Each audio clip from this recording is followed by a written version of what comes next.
What's up guys, I'm Grant. Back in 2022, I blew through $650,000 and had to rebuild from zero, so I don't waste time on theory. Now I've been getting tons of DMs asking me like, Grant, if you were starting from scratch right now in 2026, what would you actually do?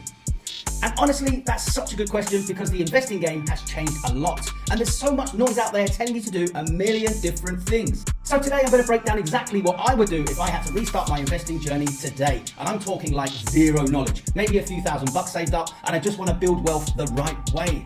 This is going to be super straightforward, no BS, just the real strategy I wish someone told me when I first started.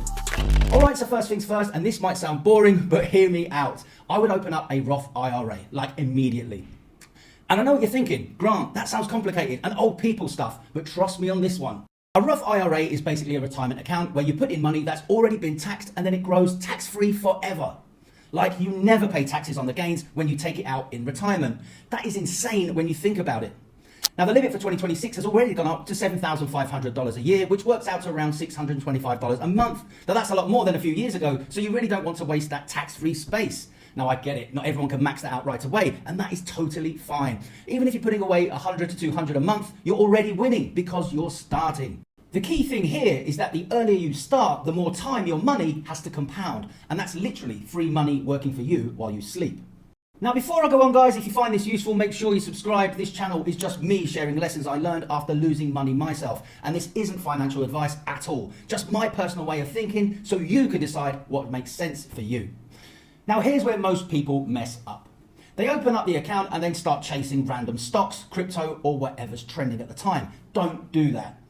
If I was starting today, I'd buy one or two ETFs like VTI or VOO and call it a day. VTI gives you the whole US market. VOO tracks the S&P 500, the biggest companies like Apple and Microsoft, etc. Now in 2026, you don't need to buy a full share anymore. With fractional shares, even if a VOO costs a few $100s, you can start with 10 or 20 bucks. Some years are up, some are down, but over 20 or 30 years, staying consistent is what actually makes the difference.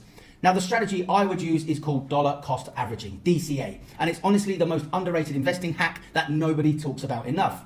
Instead of trying to time the market and stress about whether stocks are too high or too low right now, you just invest the same amount every single month, no matter what.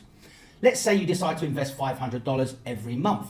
Some months the market is high, so you buy fewer shares, and other months it's low, so you buy more shares. Over time, you average out your purchasing price and you remove all the emotional BS from investing. I would literally set up an automatic transfer on like the 1st or the 15th of every month and just forget about it. The set it and forget it mentality is what actually builds wealth because you're not constantly checking your portfolio and they're freaking out when it drops 5% in a week. Now let's talk about individual stocks because I know some of you are going to want to buy some anyway. Now, if I was starting fresh, I would keep like 80 to 90% of my portfolio in those boring ETFs I mentioned. And then maybe 10 to 20% I would use to buy individual companies that I actually understand and that I believe in. And here's the key, only buy what you understand. Don't buy a stock just because some random person on Twitter said it's going to go 10 times. I would look at companies I use every single day. Like, do I use their products? Do I believe in what they're building? Are they making money? For example, if you use your iPhone every day, maybe Apple makes sense. If you're always on Google, maybe Alphabet is worth looking into. The point is to invest in businesses you actually know something about, not just chasing hype. And honestly, even this part is optional. You could literally stick with ETFs your whole life and be totally fine. Here's something else I would do that's kind of boring, but super important. I would make sure I have an emergency fund before I go too hard on investing. I'm talking like 3 to 6 months of living expenses just sitting in a high yield savings account.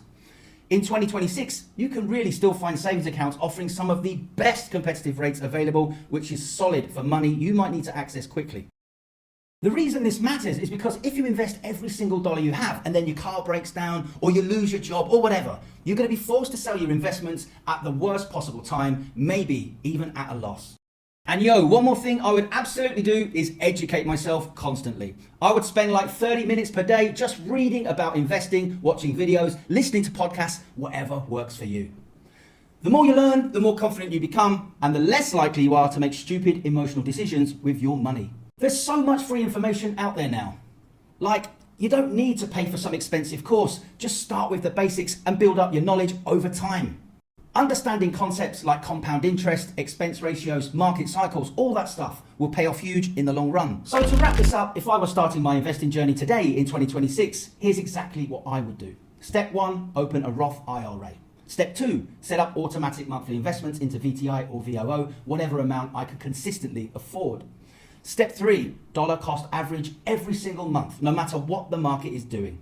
Step 4, maybe allocate 10 to 20% to individual stocks I actually understand if I want to, but that's totally optional. Step 5, make sure that I have a solid emergency fund before going all in. And step 6, never stop learning about money and investing. That's it. It's not complicated, it's not sexy, but this strategy works, and it's how regular people actually build wealth over time. The biggest mistake I see people make is that they overcomplicate everything and they never actually start. They're always waiting for the perfect moment or the perfect strategy, and meanwhile, years go by and they're still on the sidelines. Don't be that person. Just start, even if it's small, even if it's not perfect. Future you is going to thank you so much for taking action today. Don't forget to subscribe and turn on notifications, hit like and save if you found this useful. I'm Grant, and I'll see you next time.